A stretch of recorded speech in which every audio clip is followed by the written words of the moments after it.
மகாநதி. நேற்று விஜய் பெட்டியை தூக்க சொல்றது காவேரி.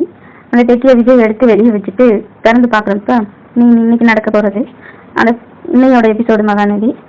அந்த பெட்டியை எடுத்து திறந்து பார்க்குறப்ப அதுக்குள்ள ஒரு கவரில் ஒரு பேப்பர் இருக்கு. அந்த பேப்பரை எடுத்து பார்த்துட்டு விஜய், என்ன காவேரி பத்திரம் மாதிரி இருக்கு அப்படின்னு. ஆமாம்மாம்மா, அது பத்திரம் தான். நான் நீங்க வேணான்னு சொன்ன வயலை நான் வாங்கினேன். நான் வேணான்னு சொன்னேன்னா? ஆமா, ஒரு வயல் பக்கத்து ஊர்ல தானே நீங்க அரிசி எல்லாம் வாங்குவீங்க, நெல்லெல்லாம். அவங்க ஒரு 100 ஏக்கர் வயல் இருக்கு. நீங்க வாங்கினீங்கன்னா உங்க வணிக வியாபாரத்துக்கு அரிசி எல்லாம் கொஞ்சம் நல்லா கிடைக்கும்ல அப்படின்னு அவர் சொன்னாரு. நீங்க தான் ஏற்கனவே சொத்துனாலதான் நமக்குள்ள சண்டை இங்க தனியா இருக்கும். அதனால எனக்கு அந்த சொத்தே வேணாம்ப்பா அப்படின்னு சொல்லிட்டேங்க. நான் அதுக்கப்புறம் அவங்கள வீட்டுக்கு கூட்டிட்டு நான் கேட்டேன் என்ன விலை ஏதுன்னு. அப்போதைக்கு ஒரு 10,000 ரூபாய் இருந்தா வாங்கிக்கலாம்னு சொன்னாங்க. மாமா, நீங்க என்கிட்ட கொடுத்து வச்சிருந்தீங்களே வியாபாரத்துக்கு போறதுக்கு, அந்த காசை வச்சுதான் நான் வாங்கினேன் அப்படின்னவும், என்ன காவேரி சொல்ற, நான் எங்க உன்கிட்ட பணம் கொடுத்தாச்சு.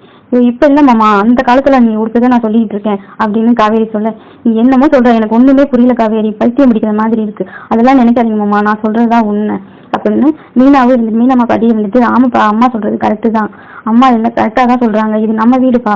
ஆமாங்க மாமா, இது நம்ம வீடு, நீங்க முத வாங்கின வீடு, நீங்க நானு சுந்தரம் மீனமான 4 பேரும் சந்தோஷமா வாழ்ந்த வீடு மாமா இது அப்படின்னு. என்ன காவேரி இப்படி எல்லாம் சொல்ற, எனக்கு ஒண்ணுமே தெரியல, யாவுமே இல்லையே. நீங்க மறக்கல மாமா, உங்களுக்கு அந்த விஷம் கொடுத்தோன்னே நீங்க உங்களை அறியாமையே இறந்துட்டீங்க. ஆனா எனக்கு உங்க கூட வாழணும், சந்தோஷமா இருக்கணும்னு நான் ஆசைப்பட்ட வாழ்க்கை இது. அதை அந்த உங்க தம்பி பாதிக்கு எடுத்துட்டான். எடுத்து 10 வருஷம் வாழ்க்கையிலேயே நம்ம வாழ்க்கை முடிஞ்சு போச்சு மாமா. உங்களை நான் பார்க்கலையே தவிர நானா உங்க கூட உங்க மேல அவ்வளவு பாசம் வச்சிருந்தேன். நான் இப்ப உங்களை தேடி வந்துதான் நான் சென்னையில கல்யாணம் பண்ணேன் உங்களை. என்ன சொல்ற காவேரி? ஆமா மாமா, ஏற்கனவே நான் கேட்டுதான் நான் இத்தனை வருஷம் காத்திருந்தேன் உங்களுக்காண்டி. 3 ஜென்மத்துக்கு அப்புறம் தான் அந்த வாழ்க்கை உனக்கு கிடைக்கும்னு சொன்னதுனால நான் காத்திருந்துதான் நான் உங்களை கல்யாணம் பண்ணேன். ஆனா உங்க காவேரியா நான் வரலையே தவிர, உங்க காவேரியா தான் நான் இருந்தேனே தவிர, ஆனா எனக்கு இந்த ஜென்மத்தோட இதுதான் எனக்கு இருந்துச்சு. அதனாலதான் நான் உங்க கூட சண்டை போட்டது எல்லாமே அப்படின்னு சொல்ல விஜய்க்கு அப்படியே என்னென்னமோ தோணுது. அப்ப நம்ம பூர்வ ஜென்மத்துல நம்ம பார்த்தோமா காவேரி, நம்ம பேர் என்னெல்லாம் கேட்டோமே காவேரி கிட்ட, அப்ப அதெல்லாம் உண்மையா அப்படின்னு விஜய் யோசிக்க, இப்ப கூட சொன்னேன் எனக்கு உன்னை பார்த்தனே பிடிச்சிருச்சுன்னு சொன்னேனே, உண்மையே அதுதான், நான் பூர்வ ஜென்மம் தானே நமக்கு வாச்ச வாழ்க்கை அப்படின்ட்டு விஜயும் நினைக்கிறாப்புல. இல்லைன்னா நம்ம அப்ப கூட அவர் சொன்னப்ப கூட ஒண்ணுமே நம்மளை கண்டுக்கலையே அப்படின்னு விஜய் யோசிச்சுட்டு இருக்க.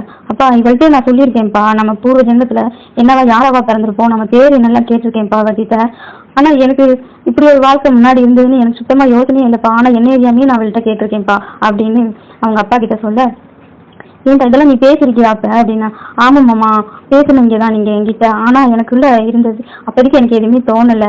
நம்ம வீட்டுக்கு இங்க வரவுந்தா நீங்க தான் என் மாமான்னு எனக்கு இப்பதான் தோணுது. நீங்க அப்பயே கேட்டிருக்கீங்க, ஆனா எனக்கு அந்த யாவுமே கிடையாது. ஆனா நான் உங்களை கல்யாணம் பண்ணணுங்கிறதுனாலதான் இத்தனை வருஷம் நான் காத்திருந்தேன் உங்களை. இன்னொன்னு, இவ்வளவு தூரம் இந்த வாழ்க்கையை எனக்கு தேடி கொடுத்து நான் இவ்வளவு கஷ்டப்பட்டு எவ்வளவோ கஷ்டப்பட்டுதான் அடையவேன்லாம் என்கிட்ட சொல்லியிருந்தாங்க. ஆனா நான் கஷ்டப்பட்ட மாதிரி எனக்கு தெரியல மாமா. உங்களை பார்த்து இங்க பார்க்கணும்னா எனக்கு என் மாமாவே நான் கல்யாணம் பண்ணிருக்கேன்னு தெரியும். இத்தனை வருஷம் எனக்கு யாருன்னே தெரியாது அப்படின்ட்டு காவேரி சொல்லிட்டாளுங்க. அழாத காவேரி அப்படின்னு சொல்லிட்டு அப்பதான் விஜய்க்குமே புரியுது. அப்ப நம்ம உள் மனசுலையுமே காவேரியை தான் நினைச்சிட்டு வந்திருக்கோம் அப்படின்னு சொல்லிட்டு அப்படியேவும் விஜய்னா அழுகவும், சரி அழுகாதுங்கடா விடுங்கடா, ஏதோ நடந்துருச்சு, இப்ப சந்தோஷமா இருக்கீங்களா, அதுவே போதும் அப்படின்ட்டு தாத்தாவும் சந்திரனும் சொல்ல, தேவி அவங்க கங்கா எல்லாமே என்னம்மா புதுசா இருக்குது அப்படின்னு எல்லாரும் பேசிக்கிறாங்க. இங்க இவ்வளவு தூரம் யாவும் சத்தியா பேசிட்டு இருக்கா காவேரி, அப்ப நம்ம பிள்ளையா மறுஜென்மமா பிறந்து வந்திருக்காளா அப்படின்ட்டு சாரதமா யோசிக்கிறாங்க. இதுக்கப்புறம் மீனமா இருந்துகிட்டு இதுக்கப்புறம் நாளைக்கு பார்க்கலாம்.